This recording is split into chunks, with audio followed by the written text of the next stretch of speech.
चींटी और टिड्डे की कहानी। एक दफ़ा का जिक्र है।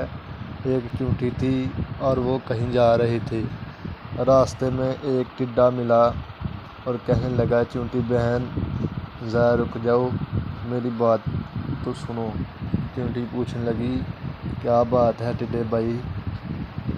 टिड्डा कहने लगा, मीठी मीठी बातें करते हैं बैठ कर चींटी बहन। चींटी ने कहा कि मेरे पास इतना टाइम नहीं है कि मैं खेलने कूदने में गुजारूं। अभी मुझे अपने बच्चों के लिए सारे साल के लिए दाने इकट्ठे करने हैं और बरसात के लिए अपना घर भी तमीर करना है। टिड्डे ने कहा, छोड़ो ये सब कुछ बाद में कर लेंगे।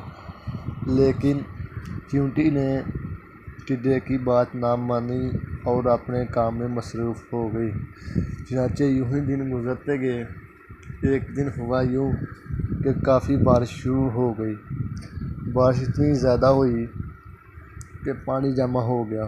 चनाचे टिड्डे को ना कुछ खाने को मिला और ना रहने को पास उसके जगह रही। फिर वो भागा भागा चींटी के घर पर आया और उसका दरवाज़ा खटखटाने लगा।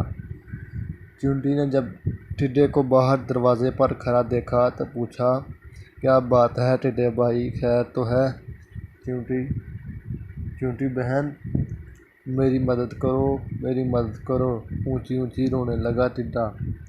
टिड्डा कहने लगा, चींटी बहन मुझे बरसात के दिन अपने घर में ठहरा दो और मुझे खाना भी दो। चींटी कहने लगी, मेरे पास खाने को कुछ भी नहीं है और ना तुम्हारे रहने के लिए जगह है। जो लोग अपना काम आप नहीं करते वो ऐसे ही ज़लील और रुसवा होते हैं।